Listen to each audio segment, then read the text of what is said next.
हाँ जी प्रभु जी। सभी को मेरा नमस्ते प्रणाम। तो किसी का कोई प्रश्न है तो बताइए। लीलाधर भाई जी। प्रणाम प्रभु जी। हाँ जी प्रभु जी प्रणाम। आप क्या पढ़ेंगे आज? प्रभु जी, गढ़ड़ा प्रथम 59। असाधारण स्नेह। हाँ जी, बोलिए। श्री जी महाराज ने कहा कि प्रश्नोत्तरी प्रारंभ कीजिए। तब मुक्तानंद स्वामी ने प्रश्न किया, हे महाराज, भगवान में असाधारण प्रेम होने का क्या उपाय है? हाँ जी, देखो, मुक्तानंद स्वामी पूछ रहे हैं कि भगवान तो है, लेकिन कभी भगवान में प्रेम नहीं होता है। ये भी हो सकता है। भगवान है, लेकिन साधारण प्रेम है। ये भी हो सकता है। और भगवान है और उसमें असाधारण प्रेम। आप कैटेगरी समझ रहे हो? है ना? यानी अत्यंत प्रगाढ़ प्रेम। जैसे मीराबाई को कृष्ण में प्रेम था, है ना? लेकिन उनके सामने प्रत्यक्ष नहीं थे। प्रत्यक्ष तो सिर्फ गोपियों के सामने थे। प्रगट सिर्फ गोपियों के सामने थे, मीराबाई के सामने नहीं थे। तो मीराबाई को असाधारण प्रेम था कृष्ण के प्रति। मूर्ति में समा गए। उससे भी ऊंचा प्रेम जो है ना, गोपियों का है, क्योंकि प्रगट भगवान को पहचान लिया, है ना? तो मीराबाई के प्रेम में हम कह रहे हैं खोट है, गोपियों के हिसाब से। तो दूसरे जो भक्त थे उससे अनंत गुना ज्यादा प्रेम था मीराबाई को। लेकिन गोपियों की जो क्वालिटी है प्रेम की, उससे कम क्वालिटी का था मीराबाई का प्रेम, है ना? भले वो मूर्ति में समा गए, भले कितनी भी सिद्धि है, प्रगट भगवान नहीं मिले थे। आप समझे? हाँ जी, और आगे पढ़े।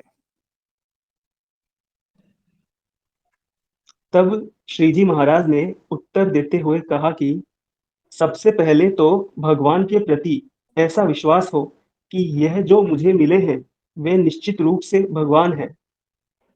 देखो, सबसे पहले क्या कहा कि ऐसा विश्वास, ऐसी पूर्ण श्रद्धा कि ये जो मिले हैं ना, वो निश्चय भगवान ही है, बस। यानी ऐसा निश्चय अगर आपको है तो बात बन गई। अगर ऐसा निश्चय नहीं है तो समझना, ये जन्म में राह देखते रहो। ठीक है? यानी असाधारण प्रेम कैसे हो, उसके क्या लक्षण है, ये सारा कुछ भगवान बता रहे हैं। कि भगवान के प्रति असाधारण प्रेम, एकदम टॉप लेवल का प्रेम, इनके बारे में बता रहे हैं। इससे और आगे बढ़े। इसके साथ ही उसे आस्तिकता हो एवं वह भगवान के ऐश्वर्य को जानता हो कि ये भगवान ब्रह्मधाम, गोलोक तथा श्वेत द्वीप आदि समस्त धामों के स्वामी और अनंत कोटि ब्रह्मांडों के अधिष्ठाता और सबके कर्ता है। हाँ जी, देखो, पहली बात तो उसे ये पता चल जाए, पूर्ण दृढ़ विश्वास हो जाए कि ये जो है ना, वो भगवान है। अगर ऐसा नहीं है तो काम नहीं बनेगा। तो उसके बाद में आस्तिकता भी जरूरी है, और वो आस्तिकता के बारे में बता रहे हैं, और उनके ऐश्वर्य के बारे में भी बता रहे हैं। इसे और आगे बढ़े। कि ये भगवान ब्रह्मधाम, गोलोक तथा श्वेत द्वीप आदि समस्त धामों के स्वामी और अनंत कोटि ब्रह्मांडों के अधिष्ठाता और सबके कर्ता है। यानी अनंत कोटि ब्रह्मांड के और अनंत कोटि जो धाम है उसके भी राजा है, उसके भी स्वामी है, उसके भी नियंता है। वैसा अगर कोई मानता है, वैसा अगर निश्चय है, प्लस यही भगवान है, ऐसा भी निश्चय है, इसे और आगे पढ़े। और पुरुष, काल, कर्म, माया, 3 गुणों, 24 तत्वों तथा ब्रह्मादि देवों में से किसी को भी इस ब्रह्मांड का कर्ता नहीं मानता हो। यानी एकमात्र परब्रह्म परमात्मा ही सर्व करता हरता है। मेरे जीवन में और कोई यानी क्या, पुरुष, काल, कर्म, माया, 3 गुण, 24 तत्व, ब्रह्मादिक देवी देवता, ये सारा कुछ करता हरता नहीं है। एकमात्र परब्रह्म परमात्मा ही करता हरता है, ऐसी निष्ठा। और आगे पढ़े। परंतु एकमात्र भगवान पुरुषोत्तम को ही इन सभी के कर्ता और सबका अंतर्यामी समझता हो। हाँ, मतलब और कोई है ही नहीं करता हरता। करता हरता केवल और केवल परब्रह्म परमात्मा है।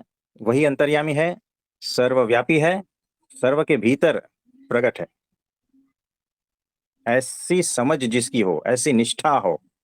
इसे और आगे पढ़े। इस प्रकार की समझ के साथ जिसका प्रत्यक्ष भगवान के स्वरूप में दृढ़ निश्चय हो, वही परमेश्वर में असाधारण स्नेह होने का उपाय है।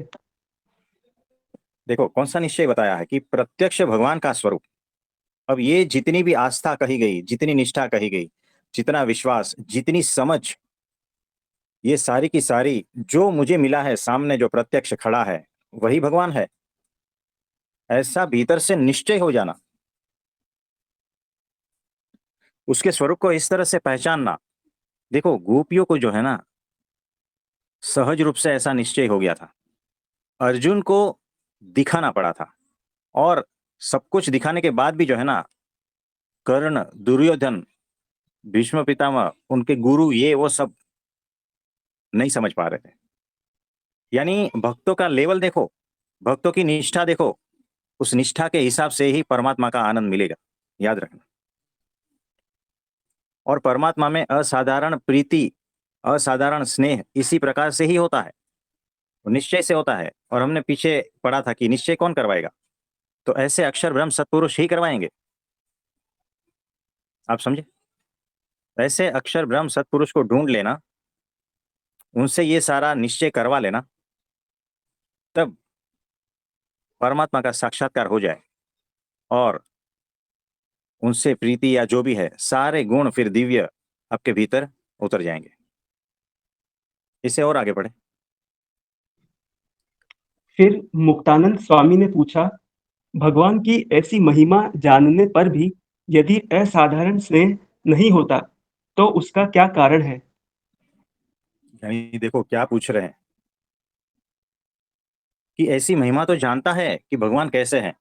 देखा ना हमने कि अनंत कोटि ब्रह्मांड, अनंत कोटि जो लोक है उसके स्वामी है, ऐश्वर्यवान है, सर्वव्यापी है, सर्वकर्ता हर्ता है ना। ऐसे असाधारण, ऐश्वर्यवान, उनकी महिमा, ये सारा कुछ जानता है, फिर भी भगवान में प्रेम क्यों नहीं होता? भीतर चेक करके देख लेना, भगवान को आप क्या क्या जानते हो। बहुत कुछ जानते हो ना, लेकिन जिस तरह से जानना चाहिए उस तरह से जानते नहीं हो। और ये कौन बताएगा?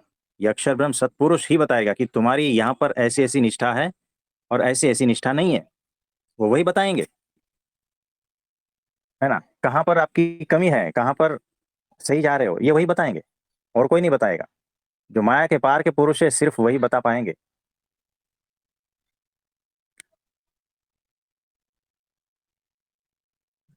इससे और आगे पढ़े। तब श्री जी महाराज बोले कि यदि वह भगवान की ऐसी महिमा जानता है, तो भगवान से उसका असाधारण स्नेह है ही।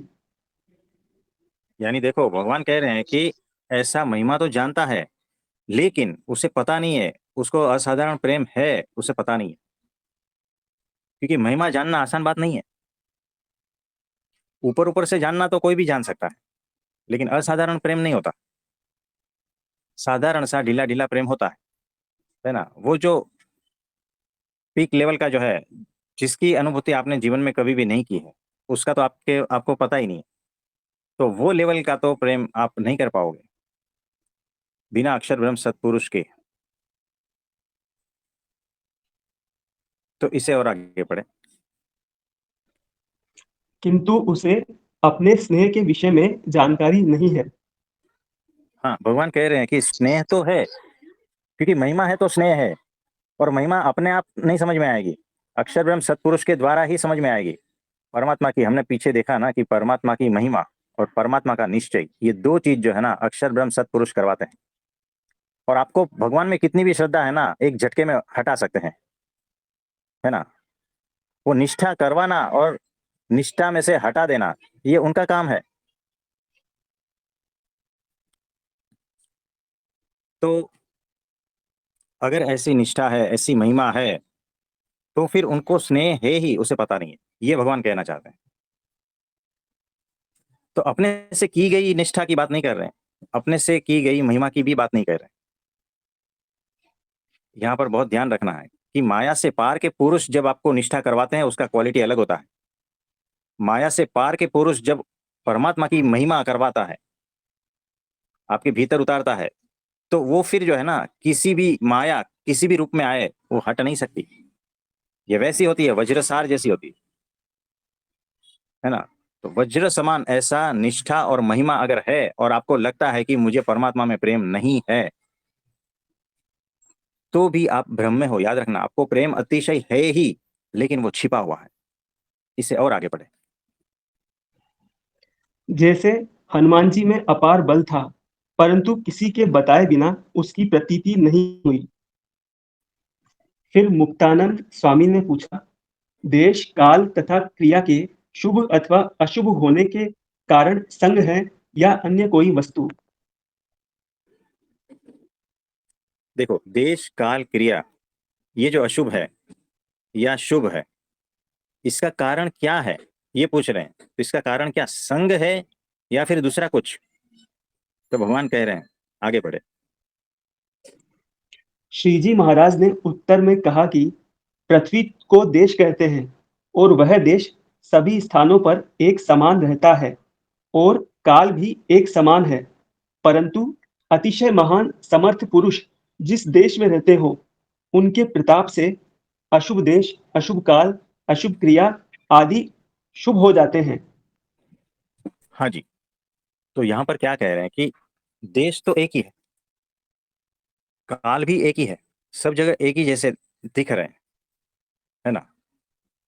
लेकिन जिस देश में ऐसे महासमर्थ बड़े पुरुष यानी अक्षर ब्रह्म सत्पुरुष, उसकी बात हो रही है,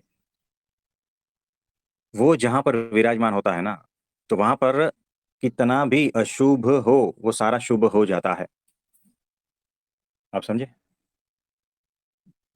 यानी देश अगर अशुभ है तो वो भी शुभ हो जाता है, काल अगर अशुभ है तो वो भी शुभ हो जाता है, संग अगर अशुभ है तो वो भी शुभ हो जाता है। ये बात कह रहे हैं। इससे और आगे बढ़े। तथा घोर पापी पुरुष जिस देश में रहते हो, उनके योग से अच्छा देश, अच्छी क्रिया और अच्छा काल होते हुए भी सभी अशुभ हो जाते हैं। हाँ जी। यानी देश काल क्रिया ये सब कुछ अच्छा है, फिर भी अगर पापी संग, पापी पुरुष या इस प्रकार के जो लोग रहते हैं, वो फिर सारा अशुभ कर देते हैं। इसे और आगे बढ़े। इसीलिए शुभ एवं अशुभ देश, काल और क्रिया के हेतु तो पुरुष हैं। हाँ जी, पूरा पढ़ ले। यदि वह पुरुष अतिशय समर्थ हो, तो समस्त पृथ्वी में देश, काल और क्रिया को अपने स्वभाव के अनुसार प्रवृत्त करता है। हाँ जी, यानी अतिशय समर्थ पुरुष है तो सारी पृथ्वी में उसका प्रभाव होता है। फिर उससे नीचे है, पूरा पढ़ ले लास्ट तक। और यदि उससे निम्न पुरुष हो, तो वह एक देश में उससे प्रवृत्त करता है और उससे भी निम्न व्यक्ति एक गांव में उसे प्रवृत्त करता है, तथा उससे भी निम्नतर पुरुष एक मोहल्ले में तथा अपने घर में ही उसे प्रवर्तित करता है। इस तरह शुभ अशुभ देश, काल तथा क्रिया की प्रवृत्ति के कारण तो शुभ और अशुभ दो प्रकार के पुरुष हैं। हाँ जी, तो उनका प्रश्न ये था कि शुभ और अशुभ देश काल क्रिया, इसका जो है कारण क्या है। तो वही है कि शुभ और अशुभ ऐसे पुरुष, है ना। ये दो प्रकार के पुरुष जहां पर होते हैं वहां पर उस प्रकार का वातावरण होता है। आप समझे, ये कहना चाहते हैं। इसमें आप और कुछ पूछना चाहते हैं? नहीं प्रभु जी। हाँ जी।